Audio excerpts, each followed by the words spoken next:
यदि आप शुगर या फिर बीपी के मरीज हैं तो घर के बाहर ज्यादा चौकन्ने रहिए। यदि आपको कोमॉर्बिड है तो हेल्थ को लेकर अब अलर्ट मोड पर आ जाइए। ऐसा इसलिए क्योंकि कोरोना से लोग अभी तक उभरे भी नहीं है कि अब मंकी पॉक्स को हराम मचाने के लिए देश में एंट्री कर चुका है। भारत में इस घातक बीमारी का पहला मरीज पाया गया है, जिसे दिल्ली के एलएनजेपी अस्पताल में आइसोलेशन में रखा गया है। केंद्रीय स्वास्थ्य मंत्रालय ने सोमवार को इस बात की पुष्टि की है। इसके साथ ही मंत्रालय ने बताया है कि विदेश से लौटे एक व्यक्ति को 8 सितंबर को मंकी पॉक्स के संदेह में आइसोलेशन में रखा गया था। मंकी पॉक्स को लेकर अब सरकार अलर्ट मोड पर है और इसके लिए सरकार ने सारे प्रिकॉशंस अपनाते हुए राज्यों को एडवाइजरी भी जारी कर दी है। ऐसे में सबसे जरूरी सवाल यह है कि आखिर ये मंकी पॉक्स बीमारी है क्या, ये कैसे फैलता है, इसके सिम्टम्स क्या क्या है और इससे बचाव के उपाय क्या क्या अपने स्तर पर किए जा सकते हैं। तो चलिए आज वीडियो में बात इसी पर। मंकी पॉक्स एक वायरल संक्रमण है जो कि मंकी पॉक्स वायरस के कारण होता है। यह वायरस आमतौर पर जानवरों से मनुष्यों में फैलता है, विशेष रूप से बंदरों, गिलहरियों और अन्य जंगली जानवरों से। मंकी पॉक्स वायरस का संबंध चेचक से भी है, मगर यह कम गंभीर होता है। भारत में मंकी पॉक्स का पहला मामला केरल में जुलाई 2022 में सामने आया था। ये व्यक्ति संयुक्त अरब अमीरात यानी कि यूएई से लौटा था और उसमें मंकी पॉक्स के सिम्टम्स देखे गए थे। बाद में उसकी जांच पॉजिटिव आई। यह पहला ज्ञात मामला था और तब से सरकार ने इस बीमारी पर ध्यान देना शुरू कर दिया था।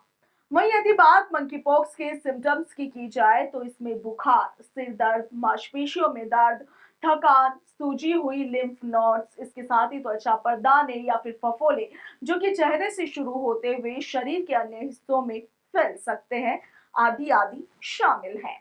मंकी पॉक्स वायरस मुख्य रूप से संक्रमित व्यक्ति के शारीरिक तरल पदार्थों, त्वचा के घावों और श्वसन बूंदों के माध्यम से फैलता है। संक्रमित जानवरों के संपर्क में आने से भी यह फैल सकता है। इससे बचाव के लिए संक्रमित लोगों से उचित दूरी बनानी जरूरी है। इसके साथ ही अपने हाथों को नियमित रूप से साबुन से धोना और इसके साथ ही सैनिटाइजर का इस्तेमाल करना भी बेहद जरूरी है। इसके साथ ही यदि आप भी इस बीमारी से बचना चाहते हैं तो उन सभी जानवरों से दूर रहे जो इस वायरस से संक्रमित होने के स्रोत हो सकते हैं। हेल्थ केयर वर्कर्स और संक्रमित व्यक्तियों की देखभाल करने वाले लोगों को पीपीई किट का उपयोग करना चाहिए। इसके साथ ही गौर करने वाली बात यह है कि मंकी पॉक्स का विशेष इलाज नहीं है, मगर इसके लक्षणों का इलाज किया जा सकता है। गंभीर मामलों में एंटीवायरल दवाओं का उपयोग भी किया जा सकता है और जिन्हें चेचक का टीका लगा है उनमें मंकी पॉक्स के संक्रमण की संभावना कम होती है। चेचक के टीके का उपयोग मंकी पॉक्स के खिलाफ भी कुछ हद तक प्रभावी माना जाता है। मंकी पॉक्स की जांच के लिए पॉलीमरेज चेन रिएक्शन यानी कि पीसीआर टेस्ट का उपयोग किया जाता है। इस टेस्ट के लिए संक्रमित व्यक्ति की त्वचा के घावों, खून और इसके साथ ही श्वसन नमूनों को लेकर उसका जांच की जाती है। पीसीआर परीक्षण से यह पता लगाया जाता है कि व्यक्ति में मंकी पॉक्स वायरस मौजूद है या फिर नहीं। मंकी पॉक्स एक गंभीर मगर सामान्यतः कम खतरनाक बीमारी है। इस बीमारी से बचने के लिए व्यक्तिगत स्वच्छता, संक्रमित व्यक्तियों से दूरी और हेल्थ केयर प्रोफेशनल्स की सलाह का पालन करना जरूरी है।